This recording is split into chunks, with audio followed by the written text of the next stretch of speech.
Bonjour, bonjour, c'est encore David. Nous continuons dans cette réflexion matinale. Et dans la première partie, on a vu les valeurs internes d'un homme et également d'une femme qui est sur le chemin de l'excellence, qui recherche l'excellence. Ce sont les 5 valeurs qui étaient à l'intérieur, qui animent le cœur de la personne sincère qui recherche l'excellence. Et bien dans cette deuxième partie, nous allons voir maintenant les valeurs externes. Ça veut dire le résultat de ces 5 valeurs internes. Qu'est-ce qu'on doit voir à l'extérieur? Qu'est-ce qui doit être manifeste à l'extérieur? Ainsi, nous pourrons identifier réellement les hommes et les femmes qui recherchent l'excellence de ceux qui ne le font pas. Parce que n'oublions pas, nous voulons nous entourer des gens de bonne disposition, des personnes qui pensent comme nous, des personnes avec lesquelles nous aurons des affinités, des personnes avec lesquelles nous allons nous entendre, des personnes avec lesquelles nous allons cheminer ensemble vers ce chemin de l'excellence. Si, évidemment, elles ont fait ce choix sincère et véritable. Alors, quelles sont les 5 valeurs externes de quelqu'un qui est sur le chemin de l'excellence? On va d'abord les citer et puis on va les développer une par une. Voici les 5 valeurs externes. C'est la mobilité. Première valeur. Deuxième valeur, l'éducation. Troisième valeur, la profession. Quatrième valeur, le plaisir. Et cinquième valeur, la fortune. Donc on a mobilité, éducation, profession, plaisir et fortune. Qu'est-ce qu'on entend par tous ces mots et ça renferme quoi? Commençons par la mobilité. Qu'est-ce que la mobilité? La mobilité, c'est la façon dont la personne, aussi bien l'homme ou la femme, navigue dans le monde extérieur, en dehors de la maison. Par exemple, est-ce que la personne, donc l'homme ou la femme, a tendance à respecter les lois qui gouvernent les sociétés? Et si quand je parle des lois, je parle des lois normales. Je ne parle pas de lois bizarres. Je parle de lois naturelles normales. Par exemple, ne pas voler, ne pas faire du mal, ne pas faire ceci, etc., etc.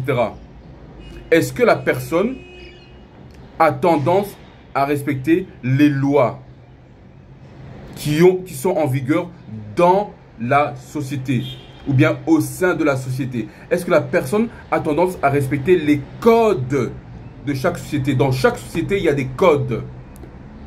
Est-ce que la personne est respectueuse des lois et des codes normaux pour un fonctionnement adéquat, efficace en société?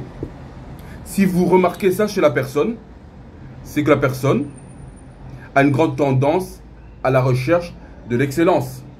Mais si vous voyez que le code minimal, la personne ne respecte pas, un grand feu rouge,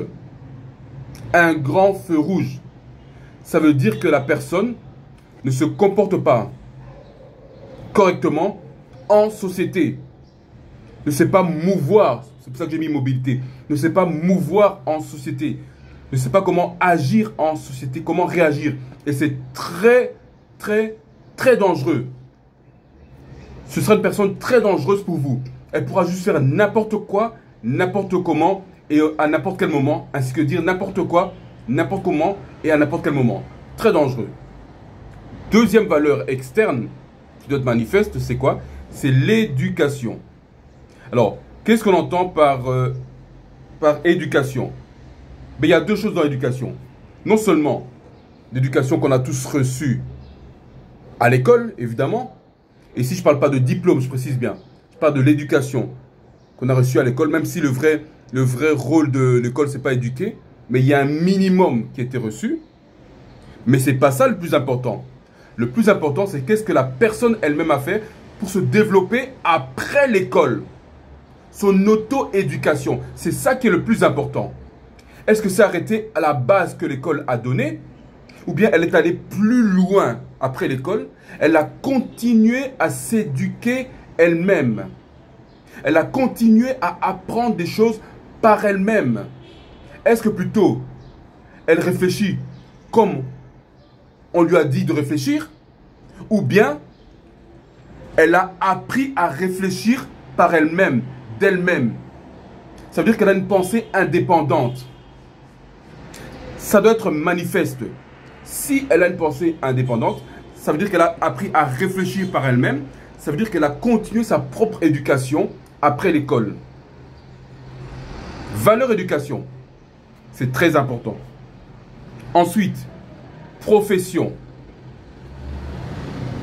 C'est quoi sa profession? Quand on parle de profession ici, je ne parle pas de job. Je ne parle pas d'un emploi. Ça, ce n'est pas une profession. On sait très bien que la majorité des gens qui travaillent n'aiment pas leur travail. Quand on parle de profession, on parle de la vocation. Comment elle se présente? Quelle est sa valeur ajoutée pour le monde? Quelle est son utilité dans ce monde? C'est quoi sa vocation par rapport aux autres? C'est ça la profession. C'est pas le job, c'est pas l'emploi. C'est quelle est sa mission dans ce monde. On a tous une mission dans ce monde. Et on doit le savoir. Comment la personne se présente par rapport au monde. C'est ça la profession. Qu'est-ce qu'elle veut apporter aux autres?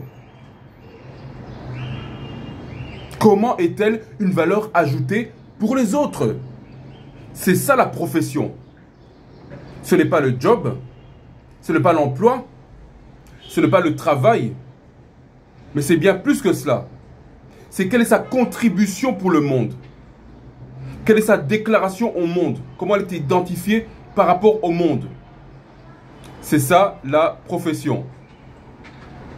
Alors, le plaisir ou bien temps libre. Comment passe-t-elle son temps libre? Elle passe son temps libre à jouer, elle ou il, aux jeux électroniques, à toutes sortes de jeux, ou bien plutôt, le temps libre, pour elle, c'est seulement après avoir accompli les choses essentielles. Et c'est comme donc une rétribution, un repos par rapport aux choses essentielles qu'elle a faites. Et puis, quel est ce temps libre? C'est plutôt le jeu, c'est plutôt la lecture, c'est plutôt les promenades dans les bois, par exemple, pour voir des animaux et les plantes. C'est plutôt des voyages. Ça, ce sont les types de temps libre d'un homme ou d'une femme qui recherche l'excellence. C'est un temps libre qui pourra le rejuvérer. Comment dire ça en français? Qui pourra le régénérer, le rafraîchir. Les jeux électroniques, tout ça des jeux, ça ne rafraîchit pas. Les voyages, les promenades dans la forêt, la lecture, ça te rafraîchit, ça te permet davantage d'être créatif. Donc, regardez comment cette personne passe son temps libre, ses loisirs. Finalement, la cinquième valeur, il y a une mouche qui m'ennuie ici, c'est la fortune. Comment cette personne utilise-t-elle sa fortune? Ici, je ne parle pas d'argent. Parce que beaucoup de gens pensent que la fortune, c'est uniquement l'argent. Non. La fortune, c'est tout ce qu'elle a en abondance, tellement que les autres peuvent en bénéficier. Donc, ce n'est pas seulement l'argent. L'argent pourra en faire partie, mais ce n'est pas uniquement l'argent. Ce n'est qu'une infime partie, l'argent. Mais je parle des ressources. La connaissance, c'est une fortune. Des terres, ça peut être une fortune. Des animaux, ça peut être une fortune. Comment elle utilise ses fortunes? Cette abondance-là. Comment la personne utilise cela? L'énergie, c'est une fortune. Comment elle utilise son énergie? Le temps, c'est une fortune. Comment elle utilise son temps? Et beaucoup de gens ne se rendent pas compte que lorsqu'on donne du temps aux gens, c'est une partie même de notre vie. Toute notre vie ici sur Terre, dans ces conditions, est comptabilisée par heures. Quand on a X années, on a comptabilisé un nombre d'heures.